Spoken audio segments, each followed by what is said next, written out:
Um, Perfect. So I'm going to briefly introduce Ken, give an overview of what this talk will be about, and then I'll turn it over to Ken. So Ken Siri is a CFA, self-direction broker, mentor, author, and autism advocate. He is the single father of a young adult son with autism. Ken spent 20 years on Wall Street as a healthcare and technology analyst and is the author of Cutting-Edge Therapies for Autism. He currently manages an impressive caseload of 125 clients and has a wealth of knowledge to share on the topic of self-direction. So this is self-direction presentation and Q&A part 1, which is geared toward families who are not yet enrolled in OPWDD or those who are newly enrolled. So Ken will discuss eligibility criteria, the application process. Let me just admit some people. How to get approval for a Medicaid waiver and more. And then there will be time for Q&A at the end, but we really want this evening to be conversational. So hello, welcome. So at any point, feel free to, raise your hand with a question or put a question in the chat.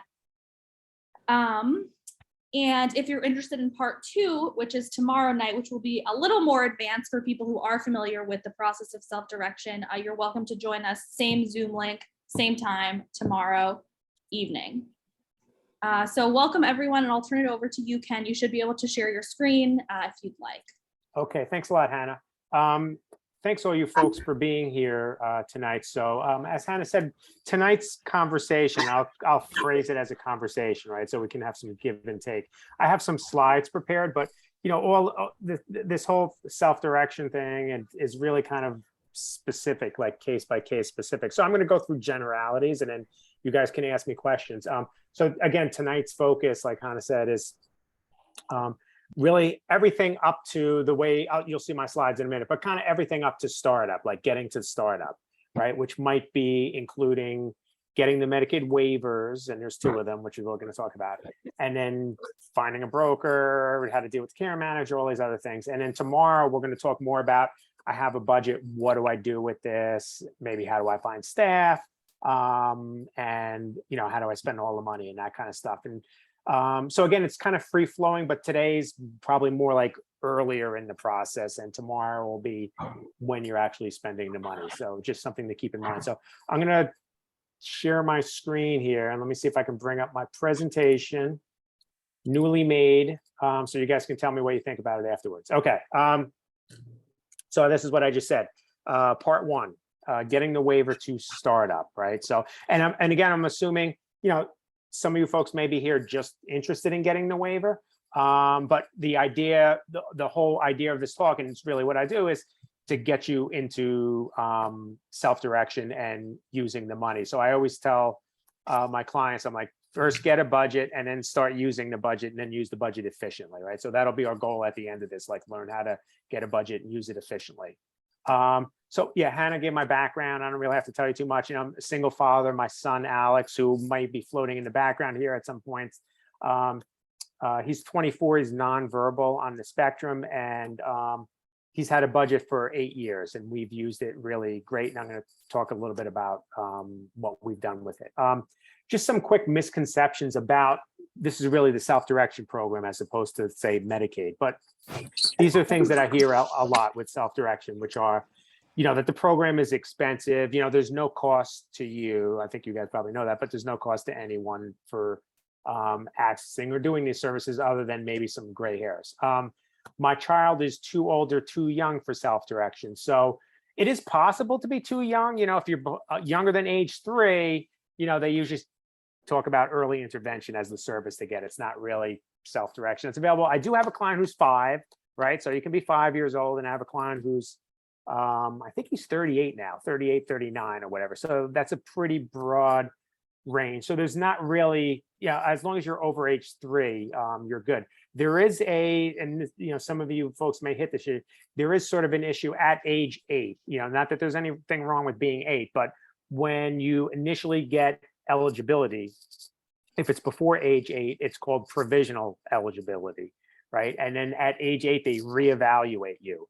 And that sometimes can cause a hiccup in accessing services or setting up self-direction if you're kind of going through that process. in and around age 8. So just something to be aware of. It may not apply to any of you folks there. My income is too high, too low. Medicaid waiver, which is what we're going to focus on today. The waiver means it waives the income requirement. So income doesn't really apply. Assets may apply, and we'll kind of talk about that a little bit. But you know, I have clients who, you know, make a lot of money. You know, so there's no, the requirement or the access of the services is based on the individual's need. It doesn't have anything to do with income. Benefits are minimal. So with self-direction, at least, there's a lot of other things, and we're going to talk about some of them today that you can get as you go through this whole process. But specifically on self-direction, you know, people usually want to know like how much money you can get. You don't really get the money. You have the ability to spend a certain amount of money on services is really the way it should be phrased. But you do get a budget that you can kind of spend on stuff. Typically a school age individual, meaning someone who's eligible to receive services from the Board of Ed, which may be someone 18 or younger or 21 or younger, because you have the option, if you have special needs, to stay in the school system until 21, like my son did. Your budget's typically about $54,000. That's the most common number that I see. It could be less, it could be a little bit more. A large budget for a school age individual is like 59. I think it caps out at 59,000 and change. Once you graduate, and we'll call that a graduation budget, again, you're beyond 18 or 21. Your budget, the typical budget is like $140,000. So my son had a $54,000 and $140,000 budget. Those are common numbers. There's a range around them. It's based on where you live. Everyone in the city is one place, but if you live upstate, you might get a little bit less money. Like for instance, New York City to Rockland County, $10,000 difference. If you lived in Rockland County, they assume it's cheaper to live there. Also, again, I mentioned the age, right? That was another factor that determines how much it is. And then there's something called the DDP2, which maybe you guys are aware of yet. That stands for Developmental Disability Profile number 2. It's basically a questionnaire that might take up to 15 minutes, and it's about the adaptive behavior and health issues that an individual may have. And it's usually done with a care manager. Ideally, a broker is also involved, or at least reviews it, and then it gets scored by a care manager. And there are 3 scores: an adaptive behavior and health score, and those scores are used by a broker, along with those other factors that I mentioned, to determine the dollar amount. So, but just keep in mind, if you don't have a budget yet, if you're in school or thereabouts, it's going to be 50-something thousand. If you're out of school, it's going to be, you know, in the hundreds, probably more closer to 140,000. So those are the benefits. Program requires a lot of time on your end, meaning like the individual or family end. It doesn't really require, at the end of the day, a lot of time. There's definitely some time involved, but it doesn't require a lot of time. It does require a lot of time on the behalf of like the care manager, your FI, your broker, and things take long, especially probably from your perspective when you're sitting there, if people aren't properly communicating with you what's going on. But as far as like an actual huge time commitment, it's not, it shouldn't be that long. It shouldn't be that much. And then program is frustrating. Like I said, that's kind of potentially true. You know, I've had people who've gone through things pretty smoothly. I just had a client who had their initial budget approved today, or it was today or yesterday. I saw the email today. And I think we submitted it like 2 months ago, which is really, really fast. So that's that. That's Alex in the background. He's getting some puzzles to go work on. There he goes. Okay. So what are the benefits? I talked about it a little bit there. You know, staffing is a big piece. That's where it says you get control to hire or fire staff. There's programming, which might include like community classes, reimbursements for things such as different facets of transportation, maybe. Also family reimbursed respite, AKA babysitting.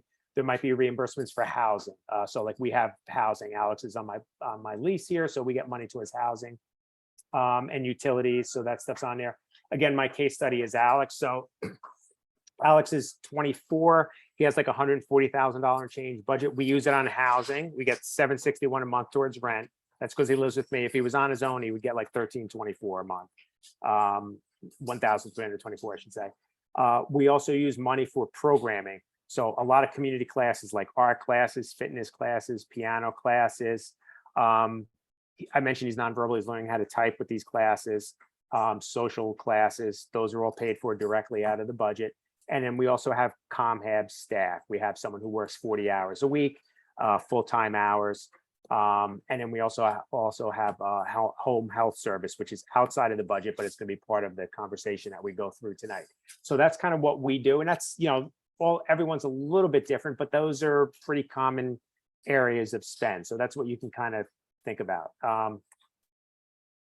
So getting the Medicaid waiver or waivers, because there's really two waivers, right? So and it also depends on how old the individual is. So if the individual, again, is 18 or under, right? So the parents are responsible. Then the parents, initially, you have to get a Medicaid waiver, waiving that income requirement so that the individual can access Medicaid to pay for different services, including getting Medicaid as an insurance option. Once you have the Medicaid waiver, and or the individuals over 18, you get something called the HCBS waiver, which is the Home and Community-Based Service Waiver. And that's the services that you need. That's actually OPWDD, right? So the Medicaid waiver itself is to access Medicaid kind of through the Department of Health. And then the HCBS waiver is to access services through OPWDD. And I think that's I'm sliding my presentation over here. Wait, let me go back. That's what it says there. Yeah. Sometimes you'll hear something called the NOD, notice of decision. That's usually the HCBS waiver. So you may have to go, when you hear the waiver, it might be one or the other. Someone might have the Medicaid waiver, and like a question, if I'm taking on a new case, I'm like, oh, do you have the Medicaid waiver? And they may say they have the waiver, but they have Medicaid as insurance. They may not have the HCBS waiver yet, so they can't actually start working with the broker because they got to get that first, which we'll talk about. So at the beginning of this process, an individual or, you know, a family member, you know, someone has a developmental disability, and you get a diagnosis, you know, from a pediatrician or a doctor at some point. And then you probably hear from someone that you might be able to access services. It's not really, you know, usually it's supposed to be from like the physician, but it may or may not be, it could be from the school system. But once you hear you can access services, the first thing you want to do, and they changed this a few years ago, but the first thing you want to do to start going down this road to get this money to pay for stuff and some other services that we'll talk about is contact a care coordination organization. If you're going to access services, if you're going to get the Medicaid waiver and eventually the HCBS waiver, you have to get a CCO, a care coordination organization. There's a link there, and we'll provide this presentation for you guys later, so you don't have to try to write that down. But there are actually, now there's 4. I was surprised. There's a new one I wasn't even aware of. There's 4 CCOs that are serving the New York City area. There's 6 or maybe 7 now in the overall state, and they each serve different regions. You know, one question I'll get is there a difference between the CCOs? Not really. It kind of depends on who you get assigned to, which you don't really have control over. There are some really good care managers. That's what you eventually want to get. You want to get a care manager by going through the care coordination organization. But a lot of them are really not that great. And really it's because there's a lot of turnover in this role, and the training is kind of limited, right? It's the same way for brokers. You basically have to do it. You have to do it a lot, and then you'll get good at it. So there definitely are good care managers. There's not a lot though, and we'll talk about that a little bit. But again, your first step is, once you have a developmental diagnosis, is contact a care coordination organization in your region. And usually what it is you can go to the website. You know, the big 3 kind of, I'll say, for New York City are like Care Design. I think overall Care Design is probably the best of the 3, but I've definitely, again, it's really depends on who you get. But Care Design, Tri-County Care, and Advanced Care Alliance, that's who actually Alex has. So once you contact the care coordination organization, they're going to they'll assign an intake person, and they're going to talk to you about what kind of services you get, what kind of diagnosis you have, and you're going to need some evaluations. And that's what I list here. There's 3 evaluations you're going to need to get, and they'll have to be renewed periodically, at least until you turn 21. And on here it says annual medical exam, so 12 months. Yeah, probably don't need to say 12 months on there, but every year there's a medical exam. A common medical exam form that's filled out is something called the M11Q, which you'll also use for home health or CDPAP services. A psychological evaluation has to be done every 3 years, and in a psychosocial history, which can usually be done by a care manager if they have a a social worker license, which many of them have. That needs to be done every 12 months. There's something called an Article 16 clinic where you can get these diagnoses done for free. And you can Google OPWDD Article 16 clinics, and you'll get a nice link, and there'll be 1,000 of them on there, and they're alphabetical order, and it's not by geography, so you're not going to sit there and probably call all those. So what you probably want to do is, once you get a care coordination organization, you have an intake person, they should be asking you, do you have any evals? And if not, they'll send you to people in your region. So they should help narrow that down. But there is an OPWDD link. There's actually a lot of good information on the OPWDD site. It's just that there's so much information. It's like, it freezes you from doing everything. So that's why I always try to tell everybody to kind of break things down into like little steps, because if you look at this whole piece, and that's why I'm glad, like Gigi's talked about breaking this whole talk up into 2 pieces, because it's so much information at once. And you're like, hey, that's really good. I want to get $140,000 and do all this stuff. And then you'll look at what you have to do, and you're like, that's too much work. But if you just break it up, you just do one thing at a time. Like if you don't have a care coordination organization, you don't have a Medicaid waiver, your first thing you need to do is that link. That's it. Everything else we're going to talk about, you'll get to eventually, because one thing that is for sure, all these things change periodically.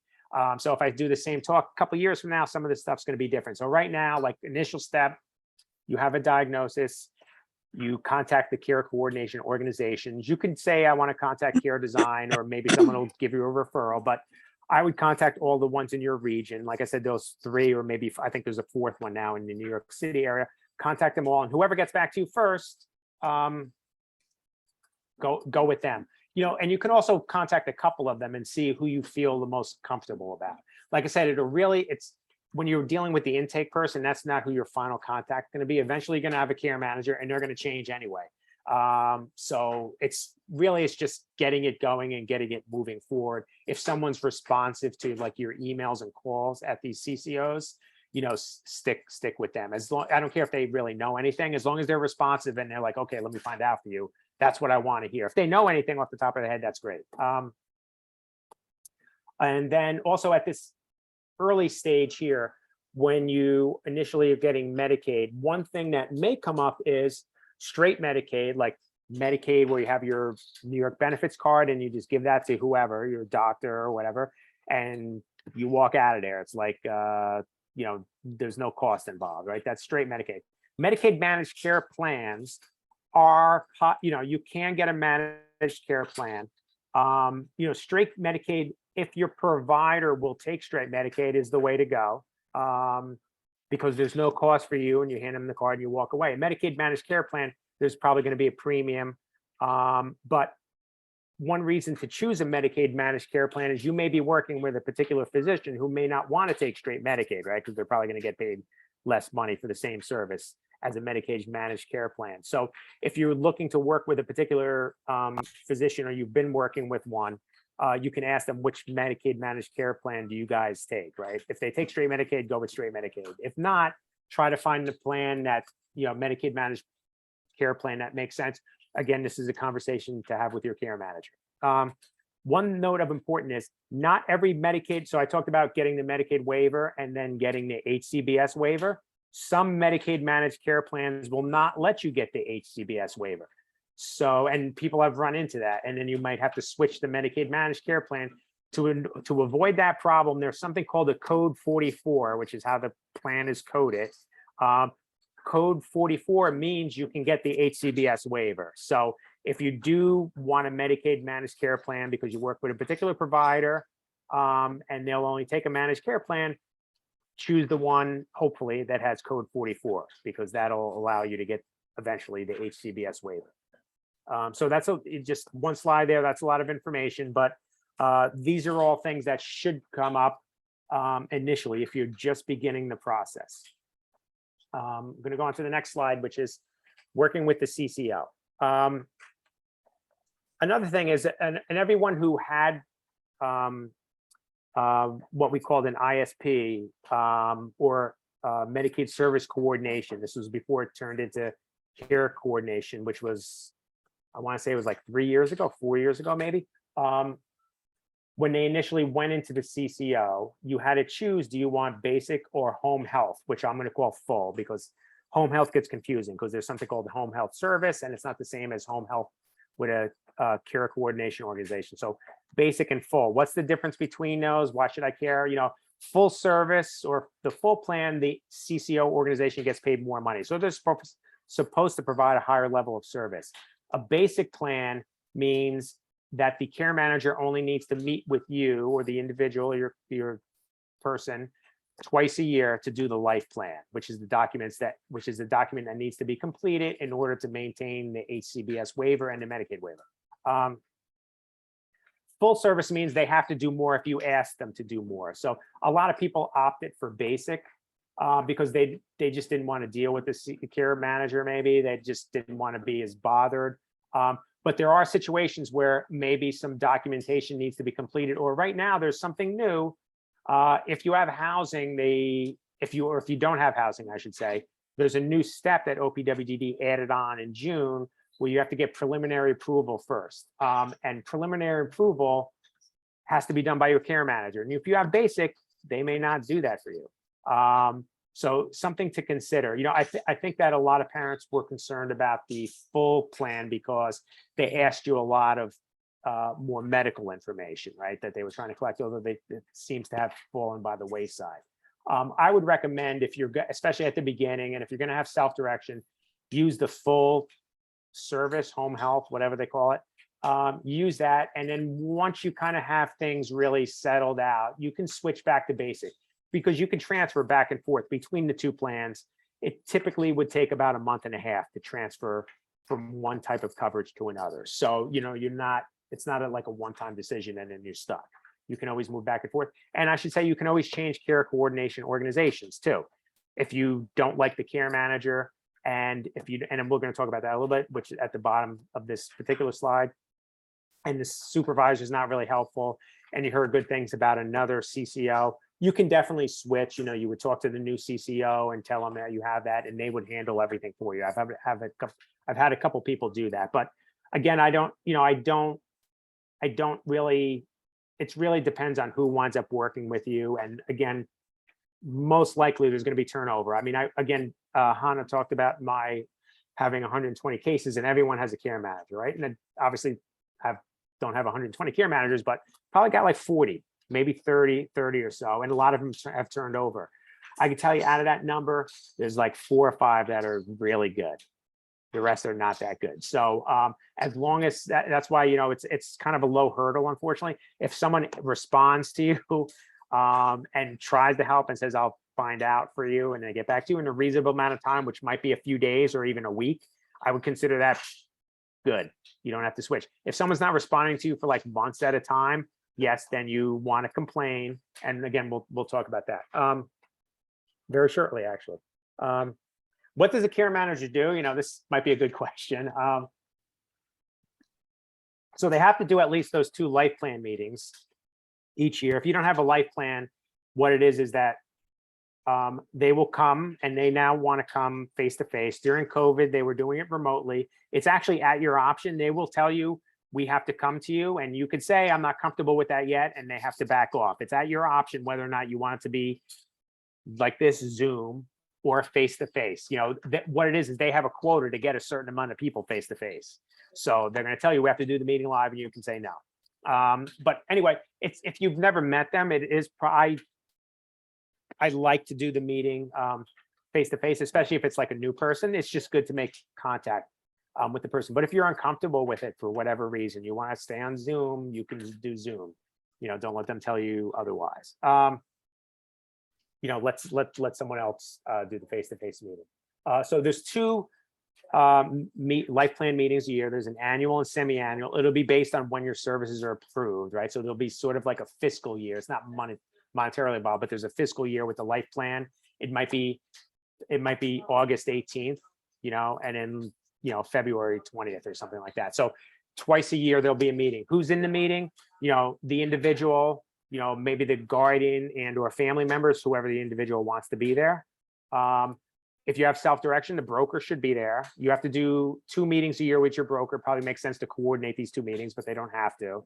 You could do more than 2 meetings, but and then also, if you have self-direction, someone from the fiscal intermediary or FI should be there. And again, everyone could be virtual. I did a meeting today and like 4 meetings yesterday. They were all virtual on my end. One of the meetings today was face-to-face with the care manager and the individual, and everyone else was on the line. So that's the life plan meeting. The other things that the care manager has to do, at least in regards to self-direction, because there are other things that they could potentially help with, there's something called a level of care. You're not going to really care what that is. It's basically a document. So there's a computer system called Choices. I'll back up for a second. And care managers have access to it. And they're the ones who do all these things in Choices. The life plans in there, those DDP2 scores that I talked about. There's a level of care. There's other documents in there. They're the one who has access to Choices. So they have to do all of this stuff. And basically they get information from you or from the team, and they put it in Choices. And then they give us results back, like the DDP2 scores or the life plan, or something called the level of care, which is really just kind of like your address, where you live, and like level of service. You can, if you guys don't have it, I should have, I remember for a future talk, maybe I have a blank one, but it's basically something that needs to be updated every year. Probably takes about 2 minutes to do. It's just one of the documents that's needed for self-direction. Those are actually the 3 documents we're going to need for self-direction once it's up and running: the life plan, the level of care, and the DDP2. What else does a care manager do? They should help you maybe with referrals for if you're going to get non-self-direction services, something like a day hab, or maybe a residential setting, or you can get staff and other services delivered through traditional route, even if you have a self-direction budget. There's a whole process there, which maybe we'll get into that more tomorrow or talk about on specific cases. But the care manager would help you access these, what I'll call like traditional services, like maybe something at AHRC, YAI, SKIP. Again, something like a day hab might be a good example. And also now there's a new thing with housing. If you're gonna have housing, if you have housing already, you're lucky, like we have. If you don't have housing, there's a new step where there has to be preliminary approval. Basically, the care manager has to prepare some documents, and the broker can help, but the care manager has to prepare them because they have to sign them. The family or individual has to sign them, and they have to submit them actually to the old ISS. I call them old; they're still around, but the old ISS housing model, and they have to approve it. I haven't seen any approved yet. This only started in June, and I've had a few people submit, but it seems like there's a little bit of contention there of who's supposed to do what. So it's a little bit early in the process there, but that's something that the care managers, I think, going to be doing. They're doing it now, and they're supposed to do it, but it sounds like most of them don't really know what they need to do. And that happens a lot. That's what I talked about, why things will change, every couple of years at least. My care manager, is my care manager good or not? If I have care managers who will do a life plan with the client, and the next day, if not that day, we have the life plan done. And if we ask them for the DDP2 and the level of care, those are done too. But that's like, probably 2 out of the 35 or 40 that I work with. And then I have others that'll turn it around in like a week or so. I think it's gotten a little bit better lately, but certainly but I also have clients who didn't have a life plan for a year, and technically you're not supposed to have services without that, but OPWDD is not turning off anyone's services for paperwork. But it causes stress because all of a sudden someone's saying like, hey, services are you're ineligible for services, or services are at risk, or whatever. They're not. I've never had anyone services turned off in years, and worked with 120 cases, 14 FIs, 7 different regions. I've never seen anyone turned off. I've heard threats about it, and people get all worked up, but I've never seen anything get turned off once it's on. It may get delayed if it's slowed, or something, or a change may be slowed. That could definitely happen, but losing money or not getting something paid for it, I haven't seen that. But so my hurdle for a good care manager, again, is pretty low. If someone responds to you in a timely manner, which is, I think, 24 hours, maybe 2 days, I think that's good. And if they don't just yes you to death, saying yes, I'll do it, yes, I do it, and then nothing happens, or ideally I would like to hear someone say, I don't know what that is, let me find out. I think that's a good care manager, even if they're new. And also, enthusiasm is also good. Some of the people are kind of, maybe they've been doing it too long, or maybe it's a temporary job for them while they wait for something else, right? So if your care manager is not good, what you want to do is be the squeaky wheel. That's what this is here. And that could be for anything, and really in dealing with the state here. You want to be polite about it. You don't want to just start complaining and yelling at people, although there may be a stage for that at some point. I mean, I've had to yell at some people once in a while, but usually what I like to do is kind of what I used to do on Wall Street. I used to work in a large bank, and it was good to use your BCC or CC on your emails a lot. And I always, some people like to work on the phone, and that's fine, but I always want a record of the conversation and what's going on. So if you're dealing with someone who's become difficult, or they're not getting stuff done in time, use your email, because otherwise it's kind of like a he said, they said thing. So, email, so you have a record. Like you could say, hey, I asked for this document 6 months ago. I asked for a level of care 6 months ago. How come we don't have it? It can't take more than 2 minutes to do. What's going, what do you, I know you're busy, everyone's busy, but I'm like, come on. So use the email. You can go, I always tell clients, like, if you're having a problem with someone, you can copy me, the broker on the email, you can copy the FIN email. But what is useful is the care manager. Once you get a care manager, ask who their supervisor is. And then if the care manager is difficult, you put the supervisor on the email. And sometimes the supervisor doesn't respond either. And then what you want to do is you want to go to whatever CCO you're working with. Let's say it's advanced care, and I've had to do this. You go on Advanced Care Alliance and you literally Google ACA regional directors, and it's popular. All those links for all those CCOs are popular because people Google them a lot, because you find out who the regional director is for, let's say, New York City, and then you put them on the email, and next thing you know, your level of care is done the next day. It's just something to keep in mind. Every once in a while, there is a legitimate problem why something, it should never be 6 months, but there is a legitimate problem when something doesn't get, maybe they're moving to a new system. That was something that was popular recently. But if someone's not being responsive, first try to work with this squeaky wheel process, CCing the supervisor and the rest of your team, which again, if you have self-direction, might be the broker and FI, and then eventually add on the regional director. That'll usually get the job done. And if I've never seen it when it hasn't worked with the regional director, but if it didn't, or at the same time, you can also put your DDRO, that's your developmental disability regional officer, for those of you not familiar with, that means it's your regional OPWDD office. Put them on the email too, because the CCO gets paid every month, no matter how much work they're doing for you, right? So sometimes it's like, hey, we haven't gotten this in 6 months, and they're like, I'm busy. I'm like, hey, you guys have been getting paid, right? ACA has been getting paid for 6 months. We need some service here, or maybe we'll switch to another CCO, and then again, it'll get done. Especially if the regional director's on there, they're sensitive to that. That's my little care manager trick.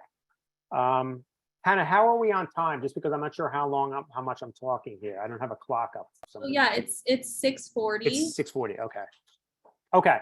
And I want you guys to ask questions. So I'm going to show you guys a couple other slides, and then if you have questions, if you don't have questions, I can keep talking, obviously. But and I see someone raised a hand. But these slides here, I'm going to go through real quick, and then maybe we'll do Q&A. So let me see. I think it's just 2 pages of slides. So actually 3 pages. So let me just go through this first, because I think this is really useful information for anyone who's. These are things that are either before or outside of self-direction. So it's not really part of self-direction, but these are things that are going to come up in conversation at some point. One is SSI, supplemental security income, or SSDI, which is supplemental disability income. If you don't have that and you have a developmental disability, you should apply for it. That's the website there that takes you to a bunch of information. Eventually there's a link and you call someone. That's kind of the bottom line. You call your regional office. It's usually a pretty quick process depending on who you get on the phone. But I recommend everybody do that, or at least apply for it. If you are an individual and you have income, you may not get it, or you may get a reduced amount. But a typical amount might be $500 something a month or $800 a month. I won't go into it too much, but over the course of a year, that's a good bit of money. So you should take it, and they do index it with inflation. So last year it increased by 5.4%. It's going to increase by close to 10% next year because of the way inflation is right now.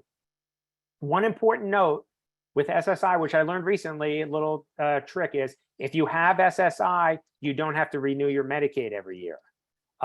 Because I should point out that's something that your Medicaid care manager is supposed to help you with. You will periodically get renewals. They've been on hiatus during this whole COVID situation, and they're going to, in October, they're saying they're going to start requiring renewals yet. And I was just at an OPWDD meeting 2 weeks ago, and they talked about this, but they're not sure about that. So right now it's supposed to be automatic, but I do have clients who are getting renewals in the mail.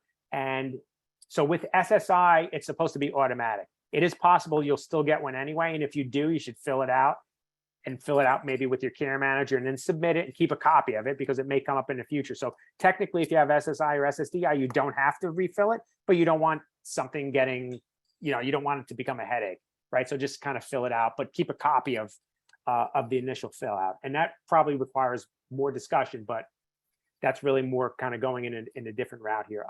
Home health or CDPAP, it's kind of the same thing. Basically, it's someone to work with the individual. Usually it's like home care type of stuff. It might be like light housekeeping type of stuff. It might be you might also be doing puzzles with someone like Miss Jonas is today with Alex, or doing laundry with Alex like they're doing today. It doesn't count against your self-direction budget because it's funded by Medicaid, but it's funded through the Department of Health, not OPWDD.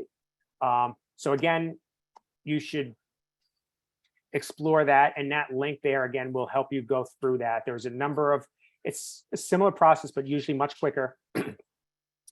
There's an intake done by an organization in the city. It's called CASA. So like there's Manhattan CASA, Brooklyn CASA, CASA, and that link will tell you about it. Excuse me. Usually takes about a month or two to get the service in place. CDPAP just means you can hire your own person. Home health is like, I don't have someone, send me somebody, essentially. Special needs, actually supplemental trust. That's if an individual has assets. So I mentioned a Medicaid waiver and you get access to Medicaid to pay for stuff. If someone has more than $2,000 in assets, you could lose your Medicaid. What you want to do to protect that is get a special needs trust. Let's say someone leaves an individual, stocks or property. You work with a lawyer, and this link will help you with that. You work with a lawyer and you create a supplemental needs trust. Essentially what that is, it's just a legal document. It's not a financial document. It's a legal document that creates a tax ID so that what you put on like a bank account or a stock brokerage account or whatever, you put the tax ID number of the special needs trust, not the Social Security number, and that protects the assets because it's essentially run by a trust. They're in benefit for the individual, and the individual may have access to all the stuff, but it doesn't count against their assets because it's owned by a trust. So you want to work with you got to work with a lawyer on that. Typically, it costs about $5,000 to set one of those up. So if you don't have $5,000, it doesn't make sense to do it. But if the individual has or will have substantial assets, or you can get a lawyer to do it for free, maybe, you should get a supplemental needs trust. And an ABLE account might be able to help you with the same thing. There's an article here in Kiplinger magazine, which I highly recommend everybody to get. It's like $2 a month, and it teaches you everything about personal finance. And I used to do that. And that's all you really need to know. You don't need to get an MBA, just get Kiplinger's. But anyway, ABLE accounts are kind of what it's most like is a college savings plan. But if you have a developmental disability, you can get an ABLE account, and that doesn't count against your assets either. So usually you can get an account and you can invest it, you can keep it in cash, but you can invest in securities and other things. You can have a debit card off of it and make certain types of purchases. And it's pretty liberal what you can purchase with it. Anyway, that article talks about it a little bit. And there's all kind of financial planners who will help you out with that. But there is actually a New York ABLE if you Google it, there's a New York Able link, and you could probably figure it out on your own. But if you want to hire a financial planner, you can do that too. Circle of support, I just want to mention it's important to have, one thing that they'll talk about in this process, and then it kind of goes away, except in certain regions, Long Island, that you're supposed to have a circle of support. And circle of support is, I kind of talked about earlier, your care manager, the individual, maybe family or family members, probably should be a broker, probably, maybe your FI, but it really could be anyone. And a circle of support is going to be important, like going down the line, right? So Alex is 24 and I'm a single parent, right? I probably should eventually get some more people in the circle of support because, who's taking over eventually. It's probably a good way to bring people in. They can come to the periodic meetings and learn what's going on. And, after several years, they might be a candidate to perform one of these roles. The plan thing on there where it says plan, I won't go into it too much, but there's an organization in Canada called Plan. They have something like self-direction. It's not nearly as well funded. New York, I should mention, you get more money than anywhere else on the planet. It's not even close. Even California, less than half. New Jersey's like 10% of your budget. So 140,000 here would be like 16,000 you get in New Jersey. But anyway, in Canada, they make do with less. There's something called Plan where people do this work kind of for volunteer, and they have a whole structure. You could take their course. I actually took it. I think it's really helpful for getting to what the individual, what you want to do, with your life, and finding and making connections to help make it happen. And guardianship, at some point you're going to need someone, an individual may not need it, but most people probably going to wind up having guardianship. I have guardianship for Alex. So this link here helps you find an attorney for that, and we'll provide that to you afterwards.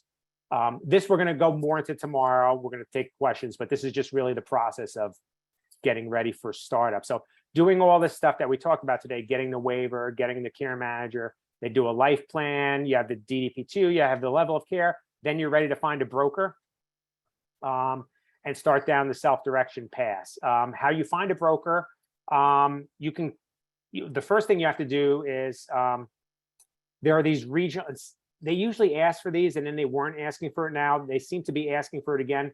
There's regional information sessions. So you would, depending on where you live, let's say you live in Queens, you would Google Queens DDRO. You contact them or go to their website and they'll have a list of upcoming information sessions. They're all virtual now. You used to have to go live. But it's like a 2-hour meeting. You listen to that and they tell you about self-direction. And at the end of it, they give you a list of brokers. And you also get a certificate, usually emailed, hopefully, and that says you took the session, because that's one of the requirements for startup. You have to attend one of these sessions. And again, they provide lists of brokers who are actively taking cases in your region. Sometimes there's only a few. And when I got a list many years ago, I went through the list. I think there were like 8 people on the list for Manhattan, and only one person responded to me, and that's your broker. I think there's more competition right now, and I think there's going to be more in the future. So hopefully you'll have your pick, but right now it's a supply demand imbalance. It's good for brokers, not as good for you. But just like I talked with care managers before, you can always change your broker, and we'll talk more about that tomorrow. And with your broker, you should discuss which fiscal intermediary or FI you want to work with. There's various reasons, notably rate of pay. Certain programs are approved at one FI and another. Some FIs are more difficult to deal with. Some are working with different systems that you may or may not care to learn. These are conversations you would have with a broker when you're first hiring someone. And the rest of that stuff, I think we'll get to tomorrow, because I want to save at least some time. And it looks like at least Jacqueline here, who I've emailed with before, might have a question. So I'll start taking some questions. Hopefully that was probably too much information, but yeah, fire away. Hi, Ken, my good friend. How's it going? Good. Thank you. Thank you for such excellent information. Hopefully I didn't give everybody a headache. Yeah. Yeah, okay. Thank you. So 3 quick questions, and it may go into tomorrow's session. I'm so glad you're doing this, and you're amazing. Thank you. So one, how do I get additional health insurance? If Jason requires, based on his medical needs, besides that he's already fully approved for straight Medicaid, how do I get an additional health insurance? So I mean, if you have Medicaid, Medicaid, if you can have multiple insurances, right? So you can have a private insurance through like an employer Through the or waiver, something, right? and have, well, it doesn't, I mean, let's say I don't know what your situation is, right? But let's say you have a job and you have insurance through work, and that plan, it's a private pay plan. It's probably, it's going to pay a provider more money, basically. Or maybe cover more services than Medicaid will. Because usually it's an issue of what you're paying the physician. So you can, Jason can be on your employer plan in this scenario, and he can still have Medicaid. Medicaid would be the payer of last resort. You can even, there are even scenarios where someone could have a private pay plan, Medicare, and Medicaid. Medicaid pays last. Exactly. Yes, So exactly. it is possible to have multiple plans. What you would do is, if you have an employer, obviously they probably have a plan. I think they have to do that. But if they don't, you would go to that New York State. I'm blanking on the name of the link, but the insurance exchange, right? That you should get emails from every year if you're set up in a plan. But at the end, if the provider and the services are taken by Medicaid, that's probably your best bet because it's the cheapest. But not everyone takes Medicaid, and that's where you would want to, again, explore a Medicaid managed care plan like I talked about earlier, or private insurance.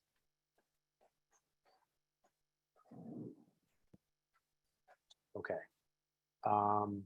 Do I have to click on Hannah to No. take a question? I see it's not giving me a name. It's ADS's iPad. Oh, that's me, Marie. Oh, hi. Hi, Marie. How are you? So what's going on now? All right. So for me, I'm the guardian of my younger sister. She lives with me. Okay. We currently have, I still don't know all of the terminologies, but I kind of know some things. Yeah. She does have a care coordinator, and she's at Care Design. Okay. She already has like everything, because we do have home attendant. She attends HRC. So overall, we have psychological, psychosocial. So now I'm thinking of transitioning into self-direction. Okay. Okay. So how do I start? I think I might need sort of kind of like, how do I start that process? Even though I'm not really sure exactly if I will go for it. It all depends on more it doesn't hurt to go down the path, right? Because it's you might as well and see what's there. And you can always set self-direction up and get a budget. You don't have to use it. It doesn't go away. It's okay. Really? You don't have to use it. Yeah, it's okay. What it is that if it's not used for like a year, and use might be like your broker calling you up once in a while, and then they'll bill you like a couple bucks or whatever. That's to keep it active. So you could set it up, and plus it's probably going to take a year to 18 months to get it set up, right? So, okay. So what you want to do first is you want to tell your care manager. Do you mind telling me who your care manager is? I'm just curious if I know them. And yeah, sure. I won't say they're bad if they're bad. What's that? Her name is Cheyenne Davis. Okay, actually, I don't know her. Okay. So what you want to do is tell Cheyenne, hey, we want to get self-direction. What do we do? So she should tell you that what they'll have to do over time is in the life plan, they're going to write like in the narrative, hey, we want to get self-direction. We're going to explore self-direction. Then what you'll want to do is where do you guys live?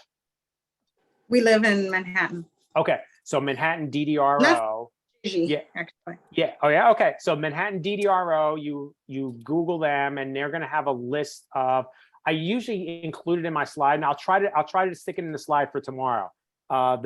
They have a list of online information sessions. So that's what I mentioned before that you'll have to do. So you either call up, or I think there's a link now to say you're going to attend one of these information sessions. And I think there's one every month, and then every other month there's one in Spanish. I think that's the way they were doing it.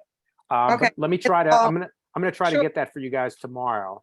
Because I try to update that, and I don't know, I didn't do that this year. DDRO link info session. So at the info session, like I said, I think it's like 2 hours, at least that's what it used to be. At the end of that, they email you. It's like an automatic thing. They email you a certificate that says you attended. And they're also supposed to provide you a list of brokers who are taking cases.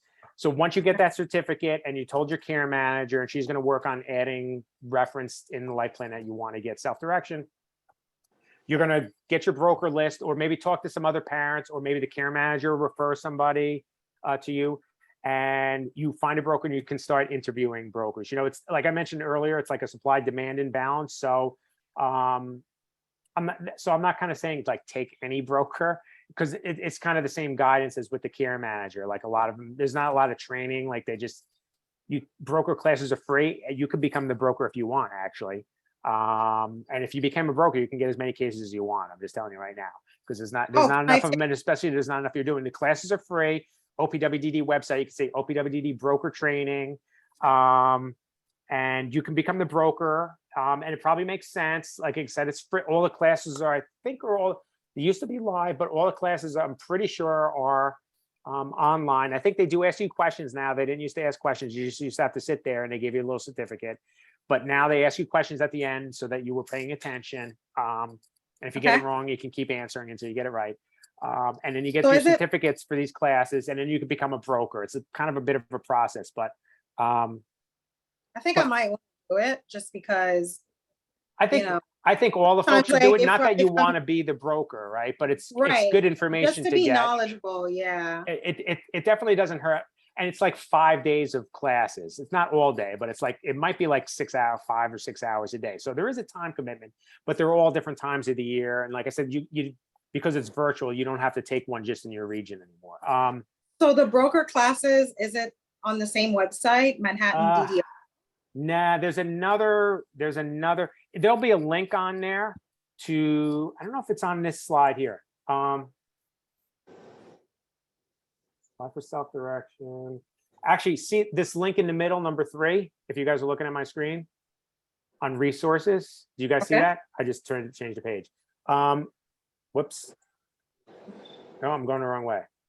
Okay, that link there, the OPWDD site about self-direction. If you read through that page, there's a link there about like becoming a broker, and you click on that, and they'll guide you how to do it. And again, the courses are free. And you know, if you're taking care of your sister, right? So you know this stuff. And once you have a budget and you're using it for a while, you'll get good at this. And then you could do this for other people. It'll be like a snap. And like I said, you can get a whole bunch of cases if you want. It's up to you. But yeah, once you have a broker should then guide you the rest of the way. And that's what we're going to talk more about tomorrow. Yeah. But that's the first step. Yeah. So where you are, tell the care manager, and then you got to take one of those information sessions. Okay. Sounds great. Thank you. Okay. I know we have, Wendy has a few questions, and then there was a question from a different Wendy Reyes, about when will the next workshop in Spanish be? Is that something you were going to share tomorrow evening? Yeah, I'm going to try to find the link. There's a link that OPWDD puts out. And like I said, it's by region. So I'm going to look up at least the Manhattan link tomorrow. And you could, if you're in Brooklyn or Queens, you could take the Manhattan one. It's not like we won't let you in. Like I said, it's at least once a month. The Spanish one, I know it should be monthly too, but it's not monthly. And I went to this OPWDD meeting I referenced like the other week. They're like, hey, how can we reach what they called like underserved communities, like people who English is not their primary language? I'm like, maybe you guys should have like a meeting every month in like Spanish. How about that? Thank you. And we have but Wendy, yeah. Sorry. Yeah, no, go ahead. Wendy, a different Wendy has some questions. If you want to unmute Wendy. Yes. So I have a question, because I heard about this because in the Down syndrome group on Facebook, one of the parents has a child, she said was 1.5, and she just got her budget approved. Now my child is 1. She has Down syndrome, but also a lot of medical issues. Okay. Is it possible to apply for her? Because I didn't know, because I thought it was 3, but then there were a couple parents in there that said their kid got approved under 3. I wonder if there's, I've never experienced that. I was always told 3 or above, because early intervention, EI, is supposed to take care of everything prior to that. I guess it doesn't hurt. I mean, it doesn't hurt to ask, right? They may restrict, meaning like a 1-year-old is not going to have ComHab staff because you're not working on goals. You're 1, right? You maybe would have respite. I mean, that would be good probably for the parents. She said it had something to do with certain genetic disorders can get it under 3 with early Okay. intervention. That would be good to know. If you find out and you're on the call tomorrow, or you can let Hannah know or somebody know, that would be good information to share. But where do I get that information from? I mean, I'm gonna message her again. She's in the New York City Down syndrome group, and she had put a question in the group asking of classes she could use for her budget because her child was just under 2 and just got approved for self-direction, she said. I mean, any kind of class, you know, if someone, depending on what someone's capabilities I mean, that was her question, and that's how I found out about this. So then I asked her, and she said that her child was approved at 1.5 years for self-direction. Okay, well, I'm gonna believe her, so that's good to know. Yeah. And she said she used a developmental pediatrician eval from NYU. Okay, do you know if it was David Salzberg? I think so. I can go in the group right now and try to look. Yeah, David Salzberg's a good. I actually use David Salzberg's like a high. You know, basically they'll do whatever he says. Kind of. He will charge you like $5,000 for the. Yeah, we're not doing just that. So you know. Let me see. I'm gonna try to see if I can find. It's in the NYC Down syndrome families group. Okay. She had posted. Let me just put self-direction in the. Okay. See that? I mean, that's good. So I had never heard that. And I know that, I mean, everything has exceptions, right? So like if there's some special need, like ComHab is only supposed to be staff that's used during the day. And we'll talk more about that tomorrow. But I do have like 2 clients who are allowed to use it at night because it's needed in a specific exam. So they will kind of work with you. Yeah, what she said. Here's what she put. She said, "Hi families. What are some good classes, memberships, health clubs, or community organizations for my 2-year-old that can be reimbursed through OPWDD self-direction? I'm struggling to find things. Currently, we're taking swim classes at the JCC and music classes in the park. Okay. Are there any good art or sensory related classes, private music classes? If so, we're on the Upper West Side is a plus." And then when I asked him the question, she said her child got approved at 1.5 years. Okay. She said there's no age restrictions to apply for self-direction. People may tell you that it's too young, but there is no such thing. We got ours approved before my child was even 2. Okay. And she said Dr. Dreyer at NYU, she said. Okay. But you said something, it was like a specific case or a specific disability was involved?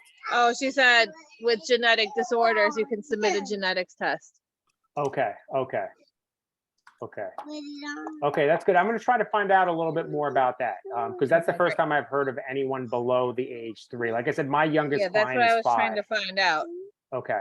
So she posted in here. So I was trying to find out if we can apply or not. Okay. You know, if you have a care manager or whatever, just go to one of those information sessions. It's free.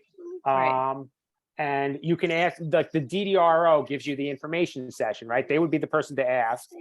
And you could tell them and and see what they say. Sometimes you see regional differences, but this person's in the city. So she's in New York City too. Yeah. She's in Manhattan. We're in Queens, but she's in Manhattan.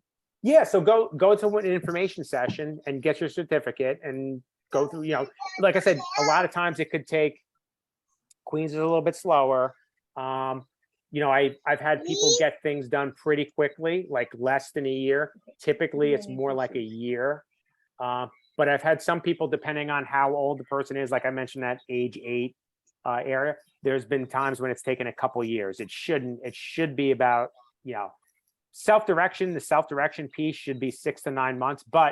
And I think all you folks are probably in the city, but if you're not, if you're in Hudson Valley or in Long Island, 6 to 8 months to do a budget amendment that takes 1 month in the city right now, or at least in Manhattan. And it's because so many people move. There's a lot, anyway, maybe we'll talk about that more tomorrow if someone has a question, but there's a lot of the timing differences. Manhattan is probably the fastest region right now. Other areas are very, very slow and getting slower. She said she applied when her child turned 1 and she got it right before they turned 2. Okay. So that would be super quick. Maybe there's something to do with the particular disorder. Well, she has Down syndrome. Okay.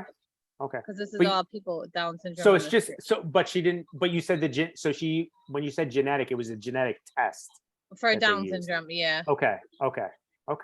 And a developmental pediatrician eval. Okay. From Dr. Dreyer at NYU, she put in here. Okay. But I was asking a lot in like the Queen special kids groups, and everybody's like, no, you can't get it. Yeah. before age 3. But then there's another lady in here who said she did so much with self-direction at that age, who commented on her post Okay. for a 2-year-old. So Okay. she had it too. Okay. So I'm assuming that's what they have, if that's what they're Yeah, posting. yeah. It's sometimes, I mean, it sounds like it because the one person was asking about like classes and that kind of stuff. Well, she So it sounds, specifically said self-direction. My self-direction budget was approved, she said. okay, okay, okay. So I just need to get more information on that, if we can apply now or we have to wait another 1.5 years.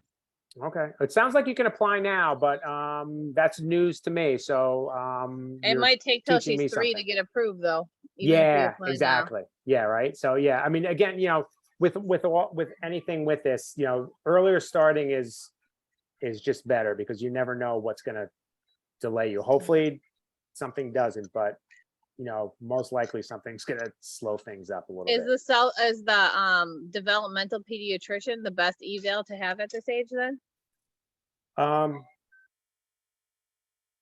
You could, if you get a private one, it's probably, you're going to pay for it, right? But Right. I think they rate higher a private one versus, like I mentioned earlier, these Article 16 clinics. I think if someone's got an obvious disability, I don't know that it matters. But the private one, it may be, this would be my question for this person was, did the doctor write something specific in there about a particular type of service, like a swimming class? Like if this person would get swimming, that would really help them out, right? And they'll be like, okay, how can we pay for swimming? Oh, self-direction. Let's let them have self-direction. That might be, that's my guess. Maybe something like that added on there. And that might be something like of a private nature. Like you're like, hey, we need an eval because we want to get self-direction. They're like, what do you want self-direction for? Like, okay, we have Down syndrome and, we want to do swimming. The individual likes swimming, or we think swimming is going to really help them. And the doctor will maybe write something that says to that effect. Okay. Would a physical medicine and rehab doctor, like a physiatrist, be helpful with that too? Like they evaluate like all of the physical stuff, like PT, OT type stuff. Maybe, self-direction is not going to pay for like PT and OT, really. Right. I shouldn't say really, not at all. Like, if someone's, again, under age 3, that stuff's supposed to be paid for by EI. And after that, you're, when you start going to school, the school system's supposed to pay for that. Or you're going to pay for it privately, or maybe insurance is going to cover it. There are some providers of PT and OT that do take straight Medicaid. Right. That's another question too. Yeah. So we already have the NICU Medicaid, because if your child's born under a certain amount of grams or they're in the NICU for 30 days or longer, they already have the NICU Medicaid. So we already signed up that can supplement your regular health insurance regardless of income. It's like a special one for kids who are in the NICU. So would they terminate that? Because she gets it, I think, to like age 5 or something. That I don't know. That's beyond my scope here. My kind of expertise on care management and the waivers are to get towards self-direction. It's just that I come across a lot of this information. So that's really kind of specific. So I can't really comment on that. That would really be a question, for a care manager, and they're probably not going to know unless they've had a lot of experience. They're going to have to ask somebody. Right. Okay. Yeah. Sorry. Okay. No worries. And we have a question in the chat about what period do the budgets you've talked about cover? And then I know Denise. Okay. So sorry, folks. I'm just seeing the chat right now. So, and I'm sorry, Hannah, could you say what that question was in the the chat? question that we have not yet gotten to is, what time period do the budgets you've talked about cover? What time? Oh, okay. So when you get a self-direction budget, you're going to wind up with a fiscal year. Your budget's always going to be approved as of the first of some month, like 8/1, right? My client, I earlier in the talk, I said, I had a client, they just got their initial budget approved yesterday, and it was approved with an 8/1 effective date. So that means that's their fiscal year, 8/1 to 7/31. So the budget is covering services through that time period. And let's say they get $140,000. If you want to think of it as a game, which I sometimes do from a number standpoint, your goal is to spend $140,000 before the end of 7/31, and then your budget will reset it's actually cool. I actually call it like refill because you have $140,000. If you don't spend it by the end of the year, you know, it just refills to $140,000 and it doesn't carry over. Like if you spent 100 and there's 40K left over, you don't have 180,000 next year. It's not like that. It's not really like budget's not really a good term for it. I think it's really, you have the ability to call on $140,000 worth of funding during the course of a fiscal year, which is based on when your budget's approved. So that's the time period. You know, 1 year, depending on the fiscal year. Thank you. Yeah. Do we want to go to Denise? I think Jacqueline's hand is up from before, but let us know if this is a new question. But I see Denise. Okay. Okay. Jacqueline can go before me. It's okay. Okay. Okay, I don't know if it was from before. Jacqueline, do you have? Oh, I have a new question. Oh, yes, of course. Okay. Hi, I'm sorry. I didn't mean to. Okay. Hi, can you have a trustee be a payee? Can you have a trust be the payee? Wait, I'm sorry, I couldn't hear that good. Can you have a trustee? The payee? Trustee payee? Yeah, I'm there's not sure. Can you designate a trust to be the payee? You know how sometimes you can, God forbid something happens to me and I don't have anyone that I really trust, but instead I can designate a trustee to be the payee? Like payee in what, I guess in what way? Like what are they gonna get paid for? Like if I don't have anyone that I trust to leave Jason's financial, once I God see. forbid something happens to me, so I want to designate a trust. Yeah, trustee. you know, Is that the would right be with, way? I mean, that would be part of the whole special needs trust process, right? Like if you Okay. wanna, Okay. like you could be the like trustee, right? For Jason. And then you can have a backup or, you know, and that also with guardianship, the same thing. Like you could be Exactly. guardian and trustee, and then you can have a backup person, like who takes over if something forbid happens, you know, with And if you. it's not a person, can I have like, lawyers or something, like an organization that? if I don't You have- know, I think you can do that. There was something I came across recently where I think there's an organization. I don't remember the name of it at all. But one of my clients was looking into this, and there was a type of organization now that does this. It's like a pooled trust or something, where like you know, I think it's a pooled, at least pooled accounting would be like you contribute stuff to it. So I don't know if that means all these trusts are together. I think there's like a master trust, and they have professionals who manage the process for you. You know, I don't know how that would work, right? Okay, You know, like no you don't know problem. who the person is or whatever. Yeah, Obviously, you I don't want to try take to it off the find something. topic. Yeah. No, but I mean, Thank that's you, an Ken. interesting thing, and that's kind of like, you know, future planning is a whole nother. I mean, we could do a whole series on that. You know, what happens? You know, what happens? How can we figure this out? And I get that question pretty much every day. So Yeah, that would be a good session to run. That would be really yeah, good. I mean, that would be, you know, that's really like a, I'm trying to think of what it is. That's like a working group trying to figure it out, as opposed to actually me telling you anything. I could tell you models that are out there and some ideas of like maybe how to structure something, but it's really being developed, you know, now. It's kind of a bit of a moving target. You know, unless someone, like I saw something from Tesla yesterday, I like science fiction. I'm like, you know, Elon's working on a robot to work with like senior citizens. I'm like, hey, maybe we get robots to take over for the parent role. Literally, I'm not kidding. Yeah. No, you're right. Hey, Yeah. everything, Robots, anything yeah. and everything. We Yeah. have all the boys, so we're open to it. Yeah. Okay. Yeah. C3PO. Okay. All right, thank you. All right. So I Ken. think Denise. Thank Yeah. you. Thanks, Jack. Yeah. I think Denise has been waiting. Sorry, Denise. It's okay. No worries. Okay.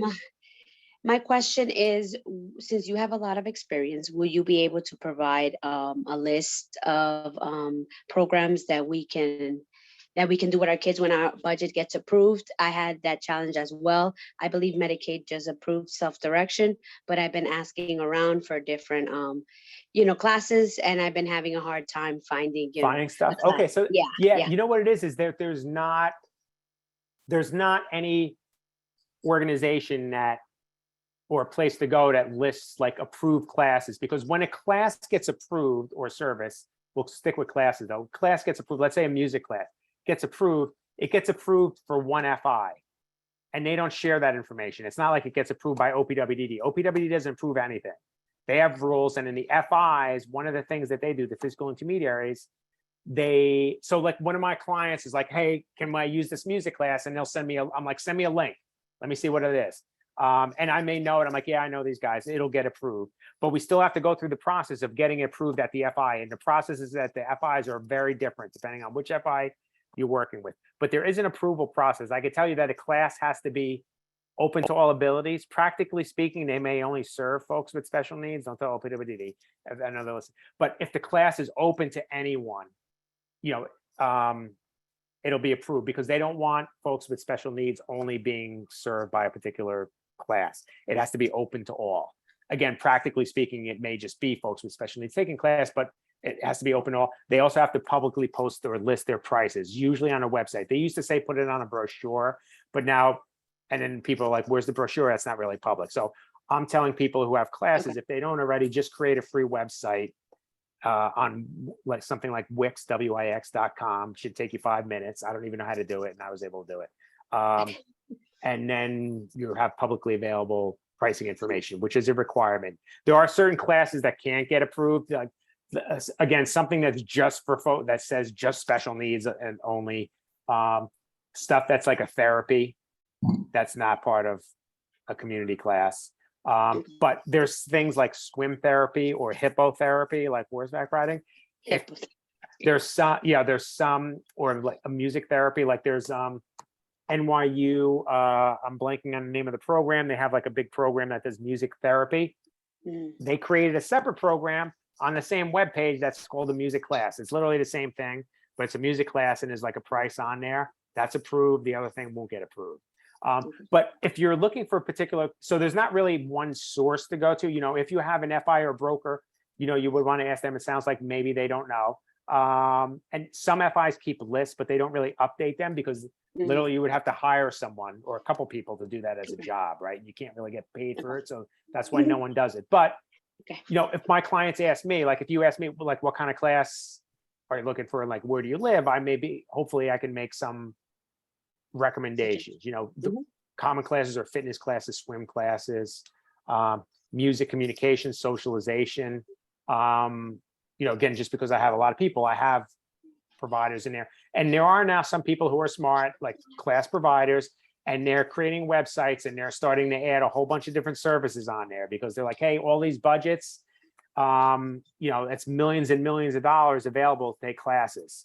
And someone's like, hey, let me get some of that, right? A typical class budget is could be up to $32,000 a year to spend on classes, right? So next thing you know, hey, piano lessons for everybody, art lessons. So it, depending on what kind of, if you want to give me an example of what you're looking for, maybe I could. Oh, no, it was for example, piano. My daughter is on the autism spectrum, and I call different places, but everything is group. So it will. You could definitely get one-to-one piano. Where do you guys live? Oh, but I don't mind going into Manhattan. We live in the Bronx. You live in, okay. So there's 2 providers that I know of. There's definitely more. One is called the Ninth Cloud. Let me see if you Google that, if it comes up. I don't. Can you guys still see my screen? Yes. Do you see my email address? Are you looking at my email now? We only see the slideshow. Oh, you only see the slideshow. Let me see if I could find. So there's 2 websites I'll send you, let me try to go the 9th. I'm just trying to look it up. I have to remember. Okay. I'm spelling 9th wrong. Good question. There it is. So it's literally spelled the 9th cloud.net. They do music and other things. This fellow's name is Sergey. He works with my son. So just to let you know, so we use Sergey. He's very good. He will come to you, or he will have someone come to you. So if you look that website up, the 9thcloud.net, and then there's another provider who does a lot of different classes, especially like music, art type of stuff, called Musicamente. musicamente.com. And that's Juan, he's worked with my son in the past too. He has a lot of different classes. Both those guys do self-direction. They take direct pay, meaning you don't have to pay anything. Okay. They will work and get set up, and they're set up with like every FI. And if they're not, they will get approved. Those are two really good models for classes that I'd like to see other people do. Another question. I already got self-direction approved. So what is my next step? So you have a broker then, and you have an FI, right? No. I don't have the budget approved. I requested for self-direction. I received the letter last week stating that the client wants self-direction. That's all I got. I don't know. Okay, so that's not really like that's not really self-direction yet. So and that's one of the things like where it gets kind of confusing. So you have a care manager, and you said you want to get self-direction, and they submit it probably like something called the SARF. Yes. And you got self-direction authorization. That means that's one of the things, so you want to take one of those information sessions if you haven't yet. I already did. You got that. Okay, good. Yes. So now you got to get a broker and an FI. So did they give you a list of brokers when you took your information session? I did, but that was before COVID. Then COVID hit and everything, fell apart. Okay. So I don't have the broker list, but you send and the this link. was in the Bronx, right? So you could email your DDRO team in the Bronx. They're pretty good. Robert Johnson's actually really good. And say, hey, can you give me a current broker list? Mm-hmm. It may not be that current, but it should be more current than like a couple of years ago. Okay. And then you start, emailing and calling people. Okay. And then with the broker, you'll choose an FI.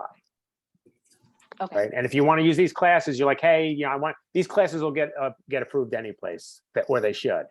Okay. With the broker, so you could pick you hire the broker yourself, but like I said, it may be difficult you'll find someone who's open. I don't know if they're going to be good or not. Right. So you'll just keep that in mind. You may have to change at some point. You can always change the broker and the FI. We'll talk about that tomorrow. And in the FI, a lot of FIs are not taking cases right now, right? But there's definitely some that are, right? So you may not get a super FI. Hopefully it's not the case, but I'm just kind of warning you. Okay. Could you put the website of the music links in the chat, because I couldn't type it up because then I have to get out of Zoom.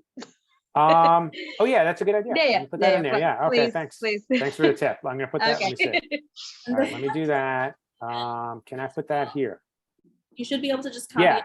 There it is. Do you guys see that? All right, great. Okay, and let me. I don't want to promote just one guy. Wait, Okay. I'm not seeing it. Are people seeing that in the chat? I put it in the chat. Maybe is it just to Denise? Do you see it, Denise? Or yeah, I Anna, see do it. you see that? I see it. It's probably only to me. Okay. Can you send it to everyone? I'm not really Yeah, sure. let me figure out how to do that. I think there's like an arrow after and that says everyone. You can also, Ken, just put it in your email to Rosella and I, and we can send those. You guys will send it out. Yes. Okay. Yeah, I'm not seeing. Sorry, I'm not seeing how to send it to everyone. Oh wait, maybe I changed this. Send chat to. It's not giving me the option of everyone. Okay. Oh, here it is. I'm sorry. I do see it. Okay. How's that? Oh, perfect. Yeah. Okay. And let me get the other one. Yes. And it looks like Kenya is not on the call anymore, but she had a question. You had a question? Okay. Do you know, do you happen to know Kenya's last name? Because I do have a client named Kenya. I'm just wondering if it was her. I can tell her afterwards. I think I know her. I think I know her last name, but we are. Okay. Okay. You can't, if you can't say, that's fine. Yeah. I understand. But I'm thinking maybe I can give you her email address offline and you can. Okay. Question in an email. So. Okay. Yeah, that's fine. Yeah. Great. Okay. So we have about 5 minutes left. Do you want to just take any last minute questions, Ken? Yeah, if you guys have a question, I can't think, I mean, there's so much information. Hopefully I didn't overload you guys. But what I'd like to say is just, kind of take it one step at a time. It took me, I mentioned at the beginning of the talk, like all the stuff Alex is doing and all the people we have working with him, but that took more than a few years to get all that. So especially if if you're 1.5 or 2 or even 30, if it takes a couple of years, it's not a big deal, because one thing I think $140,000. Like Alex had a budget before he was 21, right? But at 21, he got 140,000. Between 21 and 61, that adds up to $5 million, right? So when you guys get frustrated working on this paperwork or dealing with the system, just remember you're getting 5 million. You're getting at least $5 million probably over the course of your life. So it's worth it. It's easier than, I shouldn't say it's easier, but it's like it's not winning the lottery, right? But you're getting $5 million. That's what I'm saying. Yeah. So you'll probably do more work for $5 million. Okay. Yeah. Any other questions? So if there are no other questions, tomorrow night, it's the same link on Zoom. I just put it in the chat. And then, and correct me if I'm wrong, tomorrow night is geared towards families who are already in OPWDD, have a Medicaid waiver, and then have questions about building the budget, effectively utilizing services, et cetera. Some of the stuff we talked about. Yeah. Yeah, you know what? I'll focus a little bit. I think what I'll do is at the beginning, we'll talk about like startup, like, hey, you have the waiver, you're ready for startup, right? And maybe we'll start with that information session and we'll go through that kind of stuff quickly. And then we'll get a budget right away. We're going to get a budget in 6 months. And then we're going to figure out what to do with it. And then we'll also talk about, we'll talk about that based on age, like school age versus someone who's older, and maybe we'll do some case scenarios. Okay, perfect. So Excuse me, and I put Okay. So if there are no other questions, thanks everyone for coming. Ken, thank you so much. This was so informative. And Okay, thank you. a number of people. Thank you. Thank you so Thank much. you. All right, thanks, guys. All righty. Talk to Okay. you tomorrow. Okay. Yes. All righty. have a good night. Thank you. Okay. All right. Thank you. Bye now. Bye.